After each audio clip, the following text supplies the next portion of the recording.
যারা কাউন্সিলর আছেন সমেত কুন্ডু চল্লিশ টাকা সুদীপ শামসুল নাহার সিআইসি এবং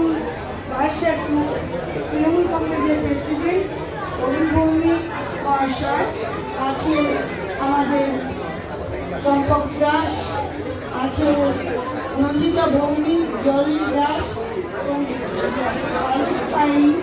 যারা প্রিন্সিপাল আছেন জানায়। এবং এখানে এই কলেজের ছাত্রছাত্রী প্রত্যেকে দেবাশিস আছে, অভিজিৎ নাকি উজুরি আছে, দেবাশিস বর্দা, জয় আছে, আমাদের সবাই একটু আগে অনুভূমি সবাইকে বলেছে। সে জায়গায় দাঁড়িয়ে খুব একটা কথা বলি, পুজোর আনন্দ, দুর্গা পুজো যে পুজো আমাদের সবার সবার আনন্দের বিষয়। আমি সকল ধন্যবাদ জানাবো তাদের এই